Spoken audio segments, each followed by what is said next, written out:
Hi, it's Patsy. So today is day 8 of the 31 days of tarot challenge. Now I'm going to group 8, 9 and 10 together because it makes more sense for me to do so, because I'm probably not going to get a chance to get on too much more over the next couple of days. So I thought I'd do 8, 9 and 10 today and get them done. So there's no gaps, excuse me, no gaps in the days. So day 8 is about books, what tarot books you used and read in 2019. The first 2 books are on Audible. I haven't got copies of them. I listened to these on Audible. The first one was The Kitchen Table Tarot by Melissa Sinova, narrated by Nicole Zanzarella. And I listened to that all the way through and I found it really, really good. It was one of those books I did consider actually going and buying. So I had a copy of it, but I don't think I'd probably use it once I've listened to it, so I didn't bother.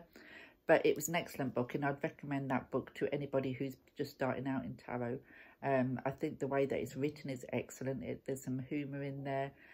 She kind of gets rid of a lot of the myths around tarot, and I love the way she goes through the cards and her depictions of the cards. It's just an all-round really good book. I really enjoyed listening to it, and even as a reader for all these years, I still found some value in that book, and I really enjoyed it.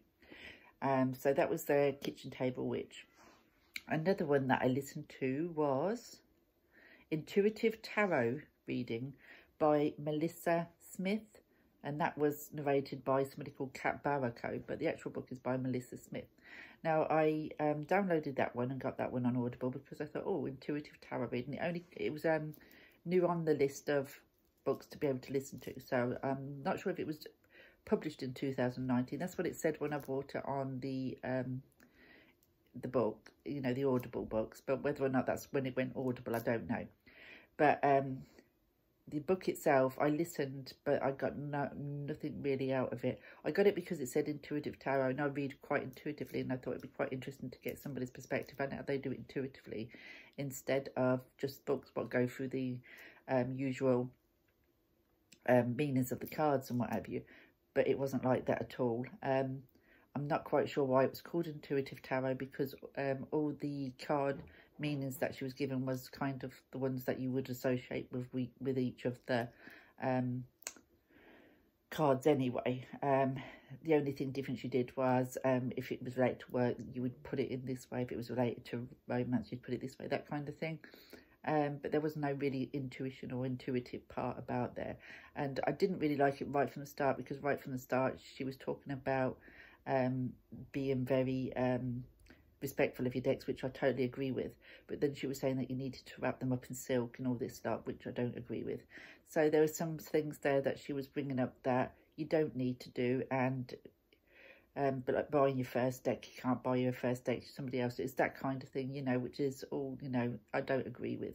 So it wasn't a particularly something that I would go out and buy, and I certainly didn't listen to it again. I just listened to it to once because I bought it, so I listened. But it's not one that I particularly recommend. If I was to recommend a tarot book like that, it would be The Kitchen Table Tarot by Melissa Sinova. So they're the 2 that I listened to on Audible. The other book that I got in 2019 has been out way longer than that, but I didn't get it to 2019. It's a Tarot Bible, and I still, as you can see, I've not even really referenced it too much. But I got this because I just thought it was good to have a reference point, and it was only a £5, so I picked it up. But there is some interesting bits in here, you know, and there's some good spreads: hurt feelings, where do we go from here, how you see each other, the love test, relationship right now, how to use the relationship. So there's some good, let go of the past, decision maker, Mystic 7, and destiny spreads. So I bought it mainly for the spreads, and just other little bits what they've got in here, do you know what I mean? So I just thought for £5 I'll add it to my collection. There's a bit of history about the, you know, symbology and how it works, and the history and all that lot. So that's another one that I've referenced sort of in 2019, but I bought it in 2019. So the next book that I got this, I think, I'm not sure if I got this 2018 or 2019, but it's one that I do get out often and reference it. It's not one that you'd read because it's 365 tarot spreads. And this is by, it's a Llewellyn publishing, it's by Sasha Graham. And there's a tarot spread for every day. So March the 25th, Olympian advice spread.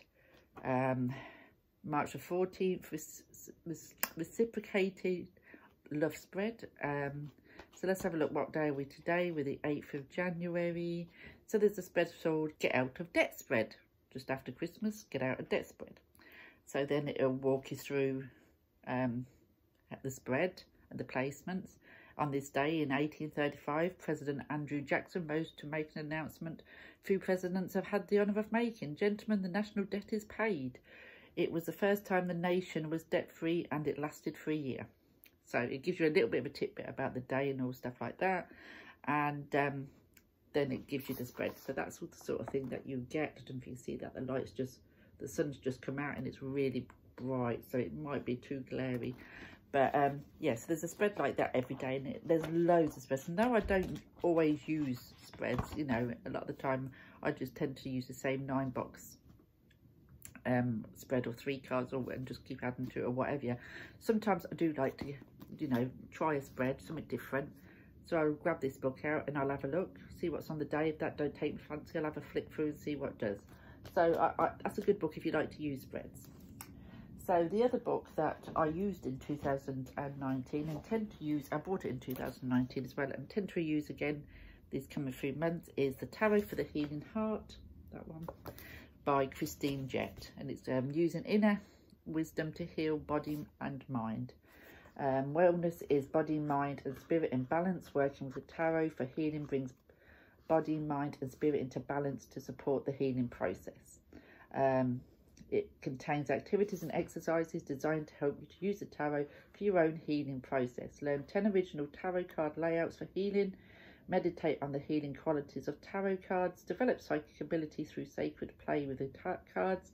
Contact your healing guide and break the pain cycle and create an atmosphere for healing. So that's what it's all about.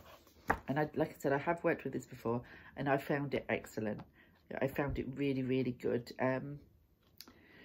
It's written by a nurse and it says is a registered nurse and holds a Bachelor of Arts degree in psychology.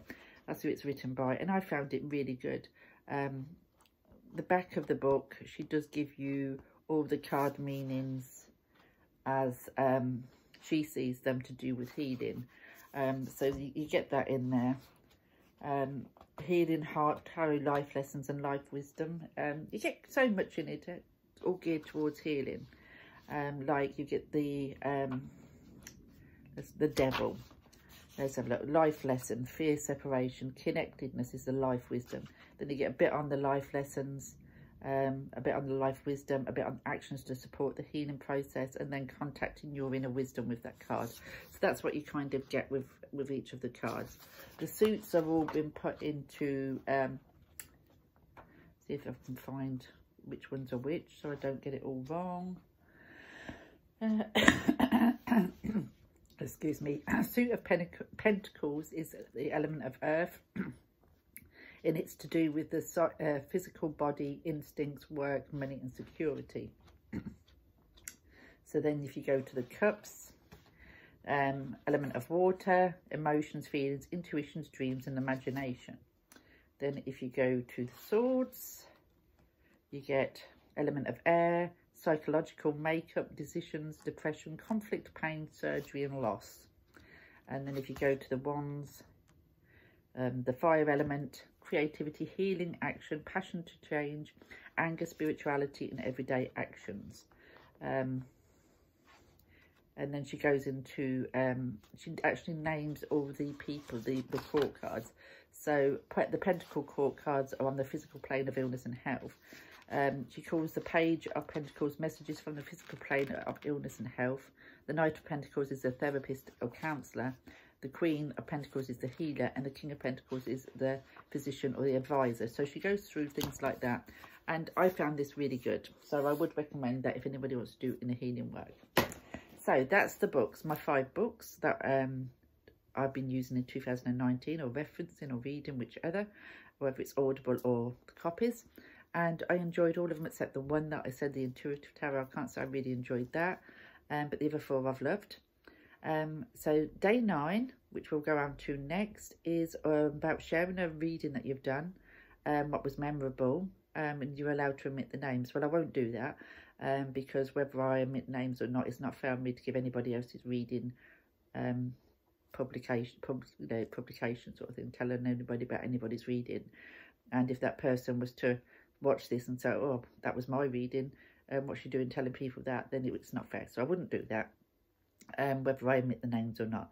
The only memorable reading that I would have discussed was the one that I had when I predicted what was going to happen to my dad, but I already spoke about that on one of the other challenges, Day of the Challenges, so I won't go back over that again. So I'm not going to take part in day 9. So day 10 is which decks are long lost in your collection that you would like to reconnect with. And there isn't really any that I've been really long lost or that I really wanted to reconnect with. I tend to kind of use most of my decks over, you know, I'll pull them even if it's only once or twice and then go on to something else, but I do tend to use them. But there was one when I looked, I thought, oh, I haven't used you for over a year. And that is the Druidcraft Tarot, this one. I used it all the time when I got it, a couple of years ago now, I think. But in 2019, I don't remember using it once. So that is one that I'm going to, I got the big one with the big book. Everybody would have seen these. I did trim mine rather, so everybody would have seen these images, but I actually loved these when I first got them, and I worked with them all the time. But then they got put aside, and for some reason I just never pulled them out in 2019. So this will be one that will be coming out again, in 2020 and reconnecting with. Not quite sure why it's took me so long to remember to pull it, but that is how I am at times. I get distracted by new decks, so this one kind of just sat there, even though it's under my altar, and it's sat there for me to see quite clearly.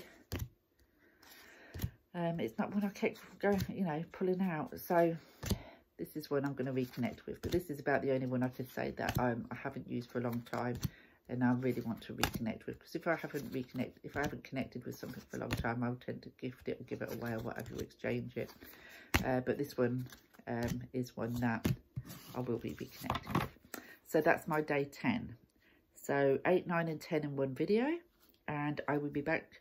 I'm not quite sure what question 11 is. I think it's to do with the High Priestess, but I should be back to do that on the 11th.